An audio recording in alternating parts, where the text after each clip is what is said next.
그럼 김계시의 죽음이 단순한 응징이 아니라 정치적 재물이었다면 과연 그날 밤 그녀에게 무슨 일이? 조선 역사상 가장 파격적인 여인, 권력의 심장부에서 왕을 움직였던 궁녀. 과연 그녀는 누구일까요? 아마 많은 분들이 이 이름, 김계시를 떠올리셨을 겁니다. 미천한 신분으로 시작해 광해군 시대 권력의 정점에 섰던 여인, 김계시. 그녀의 삶은 그 자체로 한 편의 드라마였죠. 하지만 오늘 우리가 이야기할 것은 단순히 그녀의 화려한 등장이 아닙니다. 우리는 그녀의 비극적인 죽음 뒤에 숨겨진 잔혹한 진실을 파헤쳐 보려 합니다. 우리가 알던 역사는 김계시의 죽음을 광해군과 함께 몰락한 간신배의 당연한 최후로 기록하고 있습니다. 하지만 만약 그녀의 죽음이 단순한 응징이 아니라 거대한 역사의 물줄기를 바꾸기 위한 가장 치밀하게 설계된 정치적 재문이었다면 어떨까요? 한 여인의 비극적인 운명 뒤에 숨겨진 충격적인 반전과 음모를 통해 권력의 속성과 역사의 잔혹함을 새로운 시각으로 경험하게 되실 겁니다. 과연 그날 밤, 김계시에게는 무슨 일이 벌어졌던 걸까요? 그리고 그녀의 죽음이 정말로 누군가의 계산된 선택이었다면 그 배후에는 어떤 의도가 숨어 있었을까요? 그렇다면 과연 이 여인은 누구였을까요? 대체 어떻게 그토록 막강한 권력을 손에 쥐게 되었을까요? 김계시의 이야기는 조선 궁궐의 가장 낮은 곳에서부터 시작됩니다. 그녀는 본래 궁중의 자비를 도맡아 하던 미천한 신분의 궁녀였죠. 이름조차 제대로 기록되지 않았을 만큼 보잘것없는 존재였습니다. 하지만 그런 그녀에게도 특별한 재능이 있었습니다. 바로 사람의 마음을 읽고 움직이는 비상한 능력 말입니다. 특히 그녀의 영민함과 재치는 당시 세자였던 광해군의 눈에 띄게 됩니다. 광해군은 임진왜란이라는 참혹한 전란 속에서 백성을 이끌고 분조를 이끄는 등 험난한 세월을 보냈습니다. 언제나 불안과 고통이 따르던 세자 시절, 광해군은 아마도 김계시에게서 큰 위로와 지혜를 얻었을 겁니다. 그녀는 단순한 시중을 넘어 광해군의 가장 은밀한 고민을 들어주고 때로는 날카로운 조언을 건네는 특별한 존재가 되었죠. 다른 궁녀들과는 차원이 다른 마치 그림자처럼 광해군의 곁을 지키며 그의 마음을 사로잡았던 겁니다. 마침내 광해군이 왕위에 오르자 김계시의 운명 또한 극적으로 변합니다. 그녀는 단순히 왕의 총애를 받는 후궁을 넘어섰습니다. 광해군이 그녀를 신임하는 정도는 상상을 초월했죠. 왕의 지근거리에서 모든 정사를 보고 듣고 때로는 직접 나서서 국정에까지 영향력을 행사하기 시작합니다. 대신들이 그녀에게 머리를 조아리고 그녀의 한마디에 국사의 방향이 좌우되는 일도 비일비재했습니다. 마치 보이지 않는 왕처럼 권력의 중심에 우뚝 서게 된 것이죠. 그녀의 권력은 실로 파격적이었습니다. 왕이 김계시의 말이라면 맹신하다시피 했으니 대신들은 그녀를 통해 왕에게 보고하고 결제를 받아야 하는 상황에까지 이르게 됩니다. 그녀의 처소는 자연스럽게 또 하나의 은밀한 조정이 되었고 중요한 국사가 이곳에서 논의되곤 했습니다. 권력의 정점에 선 김계시의 얼굴에는 종종 오만함이 서려 있었고 그 주변에는 그녀의 눈치를 살피는 수많은 시선들이 맴돌았습니다.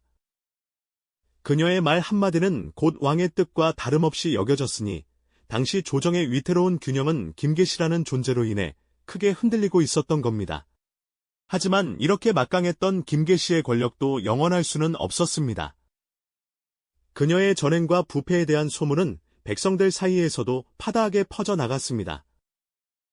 왕의 총애를 등에 업고 국정을 농단한다는 비난은 날마다 커져만 갔죠. 특히 광해군이 임목대비를 서궁에 유폐하고 영창대군을 비극적으로 죽음에 이르게 한 폐모살제 사건은 왕의 정통성에 큰 상처를 남겼습니다. 여기에 명나라와 청나라가 교체되는 혼란스러운 국제정세까지 겹치면서 조선은 그야말로 위태로운 시기를 맞이하고 있었습니다. 이러한 혼란 속에서 김계시는 반정 세력의 가장 손쉬운 표적이 되어가고 있었죠. 그녀를 향한 칼날은 이미 은밀히 갈고 닦아지고 있었던 겁니다. 그녀를 향한 칼날은 이미 은밀히 갈고 닦아지고 있었던 겁니다. 하지만 그 칼날은 비단 김계시 한 사람만을 겨냥한 것이 아니었죠. 이미 광해군의 통치 전반을 뒤흔들고자 하는 거대한 움직임의 서곡이었으니 조선의 밤은 폭풍전야의 고요함 속에 깊은 긴장으로 가득 차 있었습니다. 백성들의 민심은 이괄의 난과 같은 크고 작은 반란의 불씨로 들끓었고요. 시대의 혼란은 극에 달해 새로운 변화를 갈망하는 목소리가 점차 커져만 갔습니다. 어둠이 짙게 깔린 어느 밤, 역사의 거대한 수레바퀴는 마침내 방향을 틀기 시작했습니다. 바로 인조반정의 그날이었죠. 반정 세력은 은밀히 모여 거사를 도모했고 마침내 그들의 칼날은 궁궐을 향했습니다. 칠흑 같은 어둠을 뚫고 궁궐로 돌격하는 반정군의 모습은 마치 그림자처럼 빠르게 움직였습니다. 긴박한 밤, 궁궐의 고요함은 삽시간에 깨졌고 혼란과 비명이 사방을 뒤덮었죠. 왕의 침전은 더 이상 안전한 피난처가 아니었습니다. 갑작스러운 습격에 광해군은 모든 것을 잃었습니다. 어제의 위세는 온데간데 없이 그는 왕의 자리에서 한순간에 밀려나야 했죠. 비참한 모습으로 쫓겨나는 광해군의 뒷모습은 권력의 무상함을 그대로 보여주는 듯했습니다.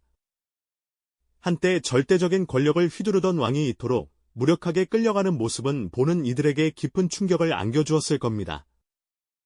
그리고 그 혼란의 중심에는 김계시가 있었습니다. 광해군의 총애를 등에 업고 권력의 정점에서 군림했던 그녀였죠. 하지만 반정의 칼날은 그녀를 비껴가지 않았습니다. 궁궐을 장악한 반정군에게 붙잡혀 끌려가는 김계시의 모습은 절망 그 자체였습니다. 한때 그녀의 발 아래 있었던 모든 것이 한순간에 무너져 내리는 비극적인 순간이었죠.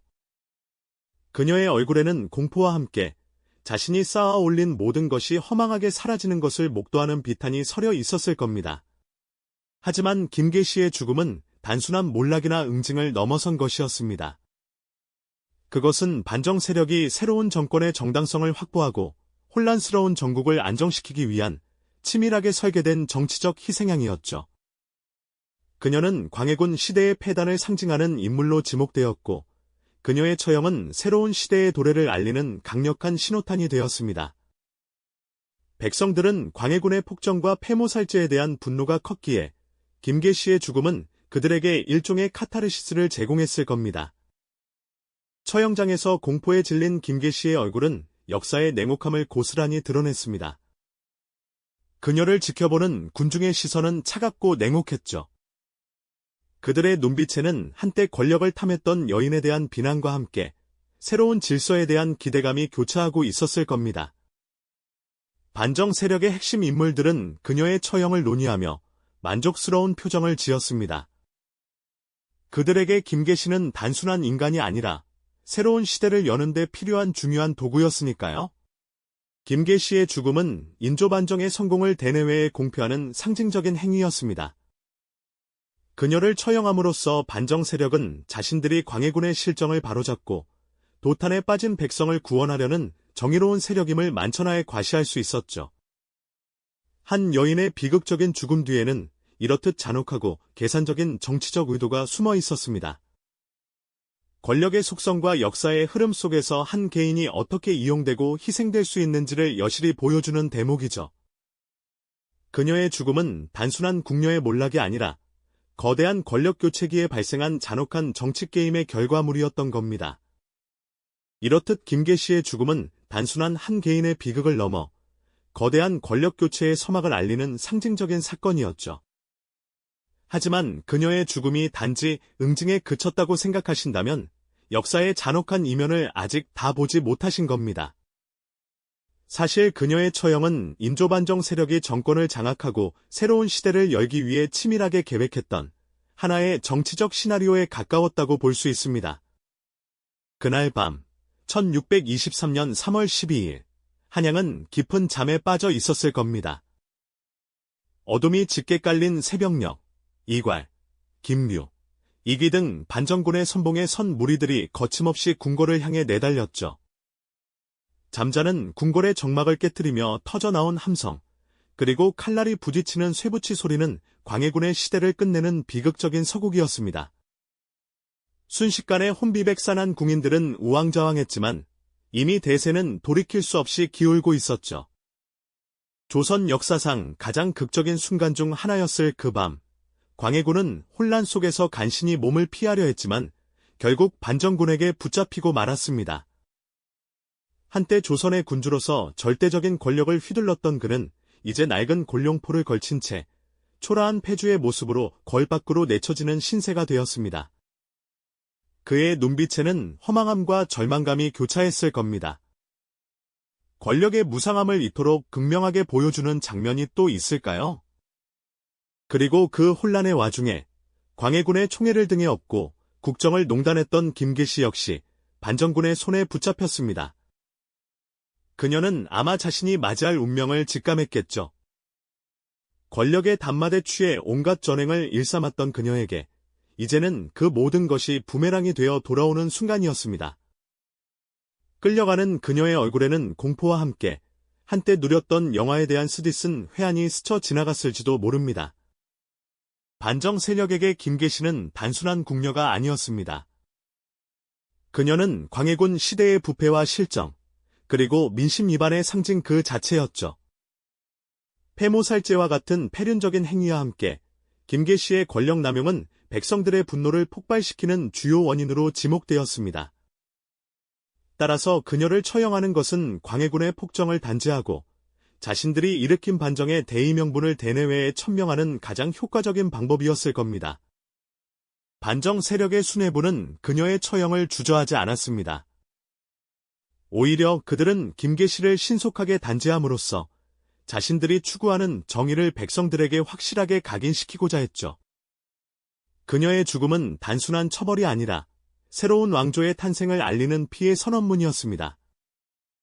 우리는 광해군의 시대를 끝내고 새로운 정의로운 세상을 열 것이다. 라는 메시지를 가장 강력하게 전달하는 정치적 퍼포먼스였던 셈입니다. 백성들의 입장에서는 어땠을까요? 오랫동안 국정을 어지럽히고 사리사욕을 채웠던 간신배가 단죄되는 모습은 그 자체로 통쾌하고 정의가 실현되는 것처럼 느껴졌을 겁니다. 김계시의 죽음은 혼란스러웠던 민심을 한 곳으로 모으고 새로운 정권에 대한 기대를 심어주는 중요한 촉매제가 되었습니다. 인조반정 세력은 이러한 민심의 흐름을 정확히 읽고 정치적으로 활용했던 것이죠. 결국 김계시의 죽음은 광해군 시대의 종말을 고하고 인조 정권의 시작을 알리는 하나의 거대한 전환점이었습니다. 한 여인의 비극적인 최후는 권력이라는 무대 위에서 치러진 냉혹한 정치극의 마지막 막이었던 겁니다. 그녀는 살아생전 누렸던 권력만큼이나 죽음 또한 철저히 정치적으로 이용당하며 역사의 뒤안길로 사라져야 했던 운명이었죠. 권력의 속성은 이렇듯 개인의 삶을 송두리째 삼켜버리는 무시무시한 힘을 가지고 있다는 것을 다시 한번 깨닫게 됩니다. 그녀의 죽음은 단순히 광해군을 등에 업고 호가호위하던 궁녀의 몰락이 아니었습니다. 그것은 새로운 권력이 정당성을 확보하고 혼란스러운 전국을 안정시키기 위해 치밀하게 설계된 정치적 재문이었던 겁니다. 인조반정 세력은 그녀를 희생양 삼아 자신들의 정변을 위로운 것으로 포장하고 백성들의 지지를 얻으려 했던 것이죠. 역사의 기록은 승자의 편에서 쓰여지기 마련이지만 그 이면에는 이처럼 잔혹하고 계산적인 진실이 숨어 있답니다. 바로 그런 계산적인 진실이 캄캄한 밤을 틈타 궁궐을 덮친 인조반정의 서슬 퍼런 칼날 속에서 선명하게 드러났던 것이죠. 1623년 3월 13일, 능양군이 이끄는 반정군은 어둠을 뚫고 궁궐 문을 부수고 들어섰습니다. 그들의 목적은 광해군의 패위와 새로운 세상의 개막이었지만 그 뒤편에는 김계시라는 한 여인의 비극적인 운명이 교묘하게 얽혀 있었던 겁니다. 어둠 속에서 번뜩이는 칼날과 거친 함성이 궁궐을 뒤흔들었죠. 잠든 광해군은 느닷없이 들이닥친 군사들에게 끌려나갔고 패주의 비참한 운명을 맞이해야 했습니다. 그 순간 광해군의 절대적인 총애를 받던 김계시 역시 반정군의 손에 붙잡히고 말았죠. 그녀는 필사적으로 저항했을까요? 아니면 이미 자신의 운명을 직감하고 체념했을까요? 그 절망적인 순간의 심정은 감히 헤아리기조차 어렵습니다. 반정 세력에게 김계시는 단순히 광해군의 총애를 받던 궁녀 그 이상이었습니다. 그녀는 광해군 실정의 상징이자 폭정의 주범으로 지목하기에 더할 나위 없이 완벽한 표적이었죠. 백성들의 분노와 원망이 온통 그녀에게 쏟아지고 있었으니 그녀를 처형하는 것은 반정의 정당성을 확립하고 민심을 얻는 가장 빠르고 효과적인 방법이었을 겁니다. 새로운 시대를 열기 위한 명분, 그리고 혼란스러운 전국을 단번에 정리할 강력한 메시지가 필요했던 거죠. 반정 세력의 핵심 인물들은 그녀의 처형을 논의하며 자신들의 거사가 정의로운 일임을 만천하에 드러낼 기회를 잡았다고 확신했을 겁니다. 결국 김계시는 반정군에게 끌려간 지치 하루도 지나지 않아 참수당하고 말았습니다. 그녀의 목은 저작거리에 효수되어 백성들에게 전시되었고 사람들은 그녀의 비참한 최후를 보며 환호했을까요? 아니면 권력의 무상함을 느끼며 씁쓸한 표정을 지었을까요? 아마도 많은 이들은 그동안 그녀에게 쌓였던 분노와 울분을 터뜨리며 정의가 실현되었다고 믿었을 겁니다. 하지만 이 모든 과정은 치밀하게 계획된 정치적 시나리오의 일부였다는 사실은 너무나도 잔혹한 진실이죠. 김계시의 죽음은 광해군의 총애를 받던 궁녀의 단순한 몰락이 아니었습니다. 그것은 인조반정 세력이 새로운 정권의 정당성을 확립하고 백성들의 지지를 얻기 위해 철저히 계획한 정치적 살인이었던 겁니다. 그녀는 새 시대의 상징적인 제물로 활용되었고 그녀의 비극적인 운명은 권력교체기의 잔혹한 희생양이 되어야만 했습니다. 권력의 냉혹함과 역사의 아이러니 앞에서 한 개인의 비극적 운명이 어떻게 이용될 수 있는지를 여실히 보여주는 대목이죠. 그녀의 죽음으로 인조반정은 의로운 거사라는 명분을 완벽하게 얻을 수 있었으니 말입니다. 김계시의 이야기는 단순한 옛날 이야기가 아니라 권력이 어떻게 개인의 운명을 좌우하고 역사가 승자의 시점에서 재단되는지를 보여주는 거울과도 같습니다. 오늘날 우리 사회에서도 여전히 반복되는 권력 다툼과 그 속에서 희생되는 개인의 모습을 비춰보며 역사를 비판적으로 바라보는 중요성을 다시금 깨닫게 됩니다. 그녀의 삶과 죽음을 통해 권력의 무상함과 역사의 뒤편에 가려진 개인의 비극을 되새겨보며 우리가 알고 있는 역사가 과연 전부였는지에 대한 질문을 던져보게 되죠. 역사는 승자의 기록이지만 그 이면에는 늘 다른 이야기가 숨어 있습니다.